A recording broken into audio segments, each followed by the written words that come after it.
یہ مرہم عیسیٰ اس وقت تیار کی گئی تھی کہ جب نالائق یہودیوں نے حضرت مسیح علیہ السلام کو قتل کرنے کے لیے صلیب پر چڑھا دیا تھا اور ان کے پیروں اور ہاتھوں میں لوہے کے کیل ٹھونک دیے تھے، لیکن خدا تعالیٰ کا ارادہ تھا کہ ان کو صلیبی موت سے بچاوے۔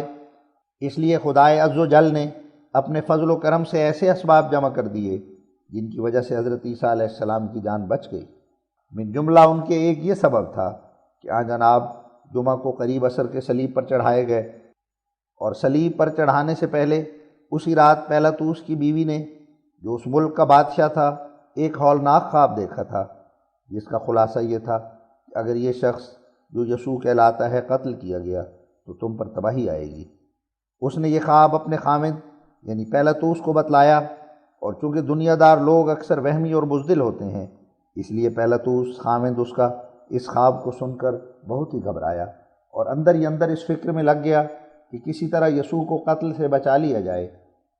سو اس دلی منصوبے کے انجام کے لیے پہلا داؤ جو اس نے یہودیوں کے ساتھ کھیلا وہ یہی تھا کہ یہ تدبیر کی کہ یسوع کو جمعے کے روز عصر کے وقت صلیب دی جائے، اور اسے معلوم تھا کہ یہودی اسے صرف صلیب دینا چاہتے ہیں،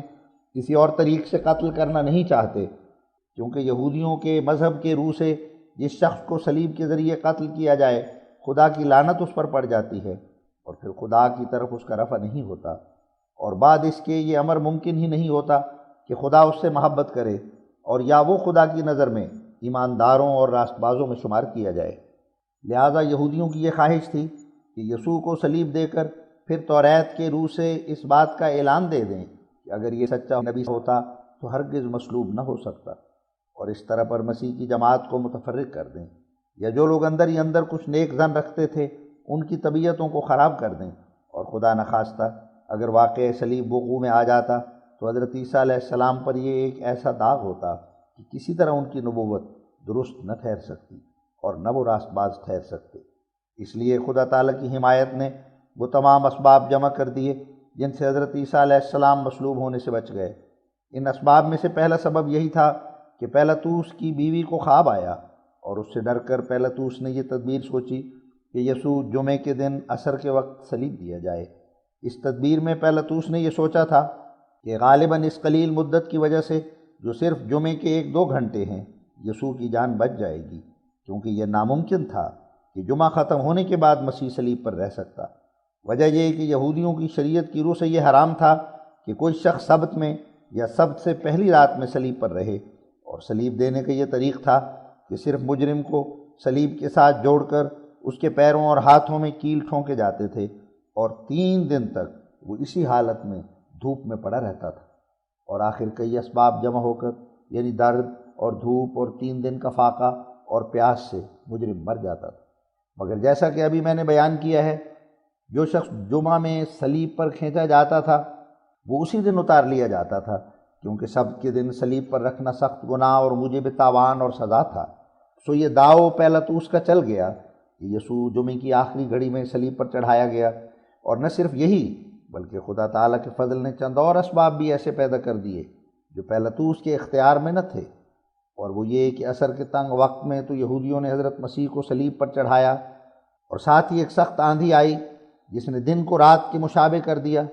اب یہودی ڈرے کہ شاید شام ہو گئی، کیونکہ یہودیوں کو سبت کے دن یا سبت کی رات کسی کو صلیب پر رکھنے کی سخت ممانعت تھی، اور یہودیوں کے مذہب کے روح سے دن سے پہلے جو رات آتی ہے وہ آنے والے دن میں شمار کی جاتی ہے۔ اس لیے جمعے کے بعد جو رات تھی وہ سبت کی رات تھی، لہٰذا یہودی آندھی کے پھیلنے کے وقت میں اس بات سے بہت گھبرائے کہ ایسا نہ ہو کہ سبت کی رات میں یہ شخص صلیب پر ہو۔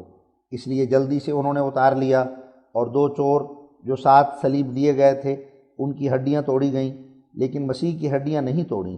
کیونکہ پیلاطوس کے سپاہیوں نے، جن کو پوشیدہ طور پر سمجھایا گیا تھا، کہہ دیا کہ اب نبض نہیں ہے اور یسوع مر چکا ہے۔ مگر مجھے معلوم ہوتا ہے کہ چونکہ راست باز کا قتل کرنا کچھ سہل امر نہیں ہے، اس لیے اس وقت نہ صرف پیلاطوس کے سپاہی یسوع کے بچانے کے لیے تدبیریں کر رہے تھے، بلکہ یہود بھی حواس باختہ تھے، اور آثار قرب دیکھ کر یہودیوں کے دل بھی کانپ گئے تھے، اور اس وقت وہ پہلے زمانے کے آسمانی عذاب جو ان پر آتے رہے ان کی آنکھوں کے سامنے تھے۔ اس لیے کسی یہودی کو یہ جرأت نہ ہوئی کہ یہ کہے کہ ہم تو ضرور ہڈیاں توڑیں گے اور ہم باز نہیں آئیں گے، کیونکہ اس وقت رب السماوات والارض نہایت غضب میں تھا اور جلال الہی یہودیوں کے دلوں پر ایک رعبناک کام کر رہا تھا۔ لہٰذا انہوں نے، جن کے باپ دادے ہمیشہ خدا تعالیٰ کے غضب کا تجربہ کرتے آئے تھے، جب سخت اور سیاہ آندھی اور عذاب کے آثار دیکھے اور آسمان پر سے خوفناک آثار نظر آئے تو وہ سراسیمہ ہو کر گھروں کی طرف بھاگے۔